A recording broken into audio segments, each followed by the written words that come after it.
"I'm not ready to settle," she said after our trip proposal.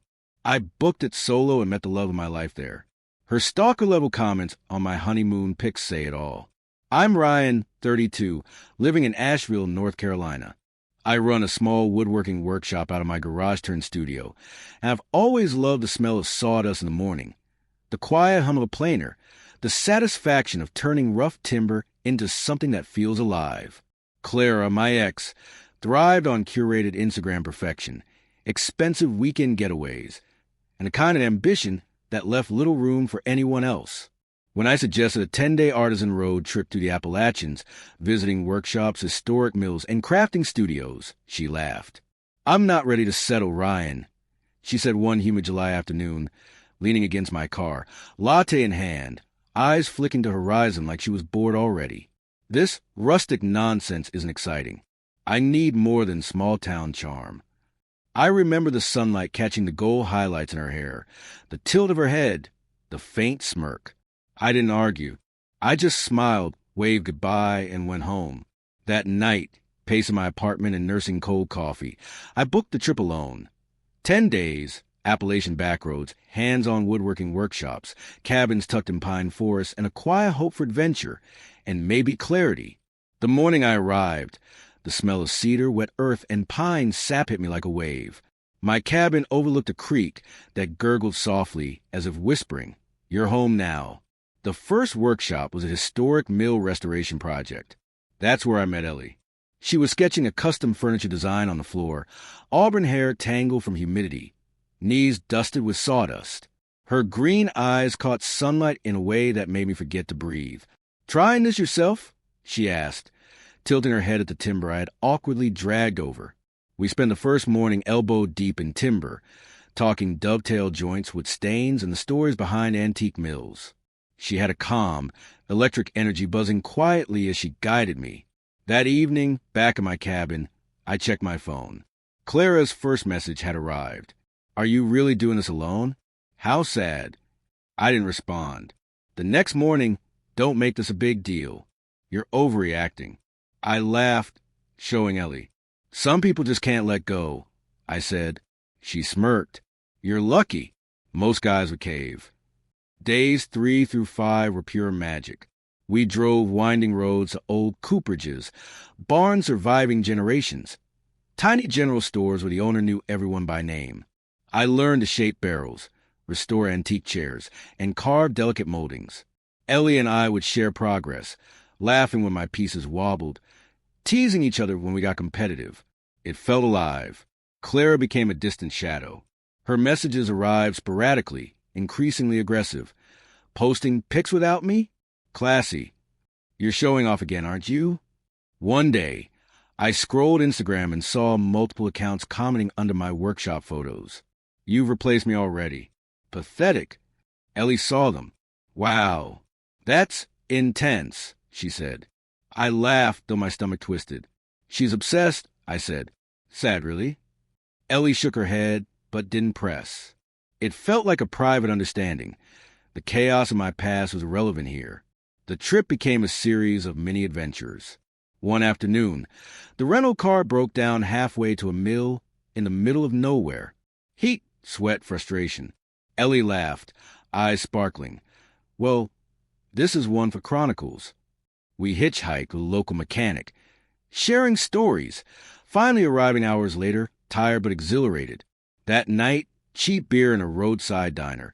We joked about a YouTube channel, the Sawdust Chronicles. It became an idea we nurtured, filming restoration techniques, community workshops, and our growing camaraderie. By day 7, I was falling. Not the dramatic love at first sight kind, but slow, relentless, comfortable, terrifying. Mornings in workshops, afternoons exploring abandoned mills and scenic backroads, evenings curled up by the fire talking life. Failures, dreams, regrets. Ellie had a way of listening that felt like sunlight breaking through storm clouds. Clara, meanwhile, piqued in obsession. She emailed local artisans, claiming I mismanaged workshop funds, which was ridiculous. Friends noticed. One texted, "Hey, saw your Insta. Is Clara causing drama again?" I laughed, showed Ellie we mocked it together. Her obsession was pitiful compared to the authenticity of our days. Day 8, we hiked to a waterfall for inspiration for a furniture line. The sun glimmered on the rocks, birds calling from deep woods, creek water rushing in crystalline sheets. I took photos for reference. Later, a screenshot arrived, Clara commenting under one. "Sure, beautiful waterfall, but can't you see your mind?" I laughed, showed Ellie, and she rolled her eyes. "Wow, that's weird." I shrugged. She thinks controlling me online counts as influence. Ellie leaned in close, her arm brushing mine. My chest tightened, but it was comforting. Day 9, we tackled a historic chair restoration. Hours of delicate chiseling, sanding, refinishing. I cursed under my breath. Ellie gently corrected my technique, hands brushing mine. Afterward, on the porch watching fireflies over the creek, she leaned on my shoulder and whispered, "Feels like home, doesn't it?" It did. For the first time in years, I felt at peace. The final day was bittersweet. We returned to the mill where we met. Sunlight streamed through dust particles like golden sparks. Ellie and I worked silently, each absorbed in final projects. When we finally stood back, admiring our work, she smiled. "I think we just started something that matters." My phone buzzed, Clara's last desperate message.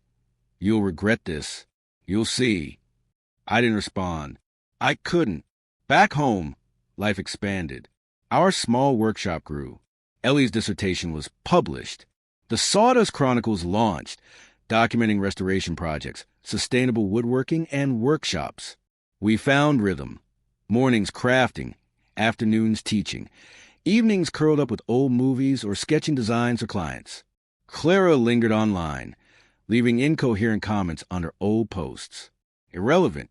One weekend, Ellie surprised me with breakfast in bed, homemade bread, scrambled eggs, fresh coffee. "You've been working too hard," she said, tucking my hair behind my ear. I laughed, kissed her temple. It was perfect. Social media notifications flashed on my phone. Clara's account commenting again, "Remember me?" I laughed. Not sadness, not guilt, just irony. Authenticity beats obsession. Always. 6 months later, I proposed. Ring handmade from walnut. Ethically sourced diamonds, a small note inside. For the one who sees me. She said yes, laughing, crying, shaking her head. Our wedding was small, handcrafted, celebrated craft, creativity, and community. Friends, family, and our growing workshop crew attended. Clara didn't show, obviously, but she left a series of frantic Instagram stories. I didn't look. Ellie squeezed my hand. I squeezed back. Months turned into a year. Our home smelled of sawdust, fresh paint, pine, and bread baking. Weekends filled with teaching workshops. Small local shows. The joy of helping others craft something with their hands. Ellie and I documented everything. Videos, journals, photos. Our relationship deepened. Tiny habits. Quiet arguments over tools or design. Late-night discussions about which historical restoration to tackle next. Every day, I reminded myself, no toxic ex, no curated perfection, just life, love, and craftsmanship. Clara's messages dwindled. Sporadic comments under old photos, random accusations, odd threats. But I didn't care. Every morning, I woke to Ellie's laugh, the hum of the planer, the smell of cedar. Every night we fell asleep tangled in sheets, exhausted from work, happy.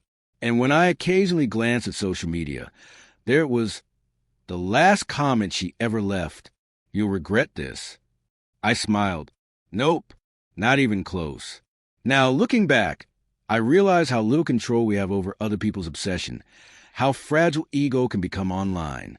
But I also see how profoundly real connection, quiet, patient, messy, human, changes everything.